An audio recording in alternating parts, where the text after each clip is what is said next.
Should I be toodle-doing my relationships? My name is Werner Puchert, and this is Finding Frequency. Now, before I get into the whole toodle-do thing, I wanted to ask you, do I sound rich? Like my voice? Do you think that, wow, this guy's got a brilliant voice. He should be on late night radio? I hope so, because don't tell my wife, but one of my biggest dreams arrived a couple of days ago. It's a Shure microphone. It's a broadcast quality microphone, old school. I think this microphone was initially first built in the 50s, and the technology contained within it has stood the test. It stood the test of time. I mean, it doesn't do anything for the host. I mean, the microphone's good. The guy speaking into it might still be a little bit South African, a little bit slow, and struggle with his vocabulary from time to time. Doesn't work for that. But apparently gives a very rich sound. And what a solid microphone. I wish you could see it. Like when you handle it, you can feel like this thing has been put together with love. It's solid. And definitely something that I've been dreaming about for a long time. And those are the two microphones I wanted to own. The Shure SM58 is one that I've used quite a lot in this podcast, that my wife bought for me last Christmas. And still a microphone I hold very dear. It's a stage microphone, and also a very solid build. Also old school technology in it. And then this one that is you'll find this in studios and in proper radio places. And it's a bit of a hipster thing now too, because every second YouTube guy has one of these. But I've coveted one of these for a long time. And every month during the course of this year, I saved a little bit, set a little bit aside. And with all the craziness that happened over Black Friday, Blue Friday, Friday the 13th, all these things, I managed to secure myself one. I had to wait a little bit, and here it is. And it brings joy. It brings a smile to my face and a smile to the mind. And it just inspires me that I just want to be talking more and more. And I've been waffling on again. But so hopefully you can hear, the closer I get, the deeper it sounds. And they call it the proximity effect. And wow, what an interesting, I don't want to say toy, but piece of equipment that I can hopefully put to good use as we go into the new year. Now, at the beginning I said, should I be doodle-doing my relationships? I had a really interesting conversation, and it was actually a video podcast, my first ever, that I did with a good friend of mine. We met a couple of years ago at the College of Extraordinary Experiences. Jens, former head of innovation at IKEA. So this guy has solid experience in entrepreneurship and building businesses and just doing life. And he recently also went the entrepreneurial route. He's doing all kinds of things. And I don't get to speak to him often, but when I do, I always feel inspired when I walk out. And it's not that he's one of those guys who preach or talk down or whatever. He shares. He takes you into the gutter, tells you how things really is, and then shows you how he runs his business. And I'm really inspired, because what I've learned today is that I think, and I've spoken to you about this in a few episodes, is that I feel like I'm working in my business, not on my business. I'm a freelancer, let's be honest. And I mustn't be so critical about myself, and forgive me, because sometimes I use this platform to really like speak to myself about things that I'm not happy about.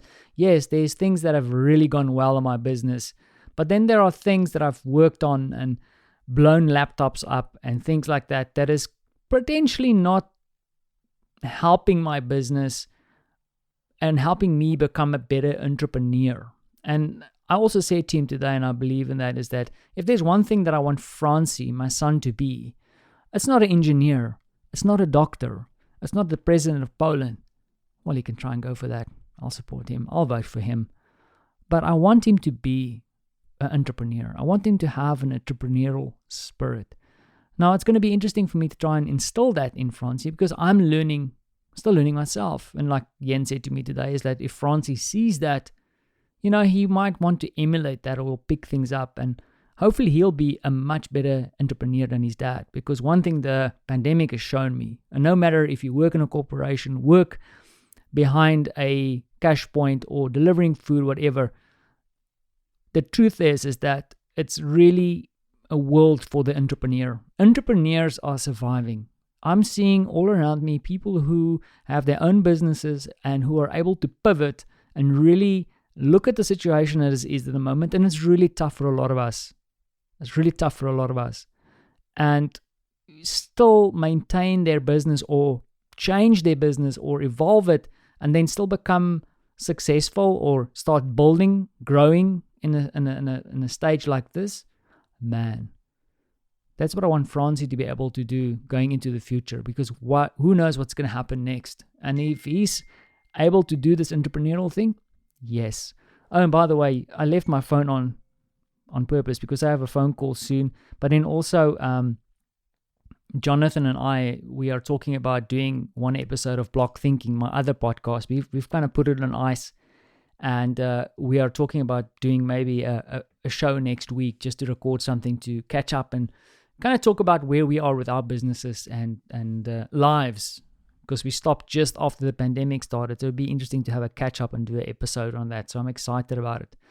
But now, after saying so much, 6 minutes, and I haven't even spoken about the Toodle-Doo thing, and this is where I wanted to share with you, which is something that I've found interesting about what Jens shared with me, is that he actually makes a point of staying in touch with people. He actually actively goes out, creates a list, and then schedules time to reach out to people. And it's not trying to sell people stuff or get business, or there is no other reason than popping in, saying hello, checking in, and just maintaining a connection with another human being. And that is with family, with former colleagues. He schedules that. He's got it on a to-do list. And I found it quite interesting, because the one thing that I'm really bad with, and if you're one of my close mates listening to this, I'm sorry, because I'm really a shit friend. I am.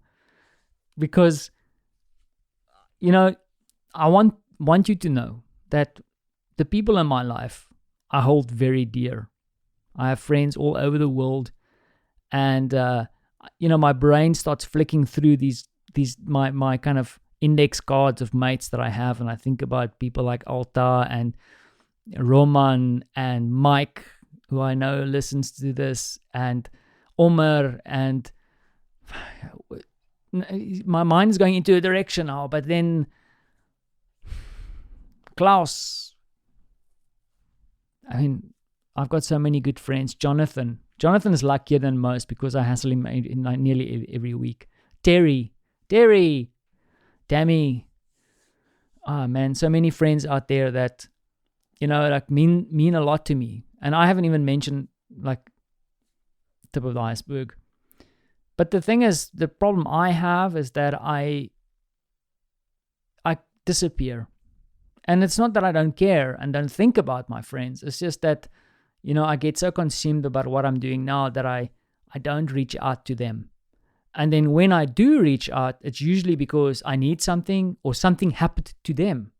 Because I had a few instances this year where, because we are in this weird situation that something bad has happened to a mate of mine, and you want to express and share condolences or, say that you're in my thoughts. But now, all of a sudden, out of the middle of nowhere, this South African Polish guy pops up and says, "Hey, I'm thinking about you."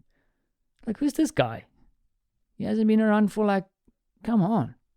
And I think that's interesting. There's a lot of people that I value, and to give you an example, I spoke about it a while ago, where out of the blue, I received the envelope from my friend Terry in California.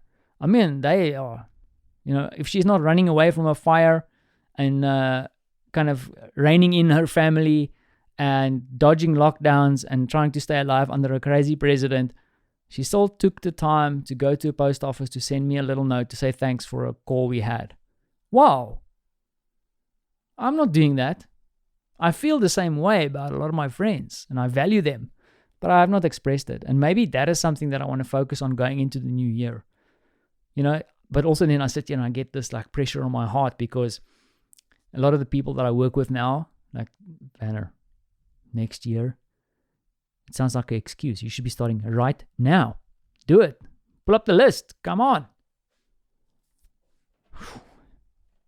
But I think that is something that I want to focus on and push into the new year and say, I want to make a point of doing something like similar like Jens and reaching out to people that mean something to me and who I care about and who's made a little dent on my life. And, old acquaintances. Swing past and say, hey, what's up? How are you doing?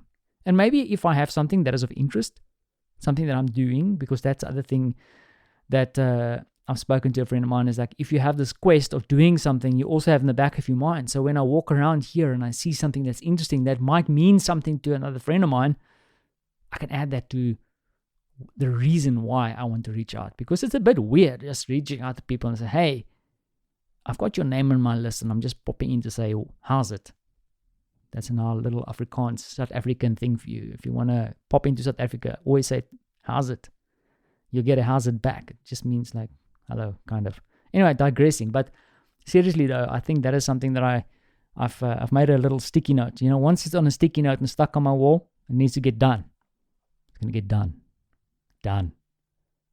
I'm stoked. So you can hear I'm energized by this conversation. So it just shows you a little bit of a connection with someone that I don't speak to often, and boom, imagine what can happen if I do this every week. I might lose my damn mind. My wife might kick me out the house because I want to start doing even more and more. As long as it pays the rent, guys. Yep. So I'm going to leave it there, and I hope that it means something to you. Like if you're staying in touch with people, because not everybody is shit like me when it comes to that, maybe there's something else. And the important thing is that you have to make it an action. And I'm not talking about New Year's resolution stuff. Come on. It's about something that you want to do next year with cadence. Doesn't have to be every day, but it needs to be plannable, measurable. Put it down. Okay, I'm gonna do X. I'm gonna do it every second week, and you put it in a calendar, and you hold yourself accountable, and you express that to someone.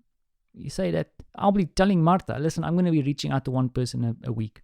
In fact, I might even express or extend it to Martha, loop her in and say, because I know there's a lot of friends that she hasn't been able to connect with. That means that I could potentially help her. So I can be looking after Francie for an hour. We say, okay, cool. One day a week for an hour, you're going to be reaching out to one of your mates. Have a call. Send something and reach out and start building relationships and reconnecting with people. I think for us that's important. I even think that in this pandemic where I know I am a bit of a recluse.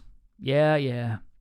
And I need to reach out to people and start building those bridges and friendships because, hey, it gets lonely, man. Lonely, tell you. Sit here late night on a Friday afternoon and hang out with you. I mean, we should be out gallivanting, mixing cocktails and getting out of control. Hopefully that will happen soon again, right? Cool. So I hope that you've got an excellent weekend planned. You should be planning it. Can't just wait for it to happen. So, I don't want to go. I'm going to talk more. But I've spoken enough. And I want to say to you, thank you for listening. And I'll be back tomorrow. Ciao.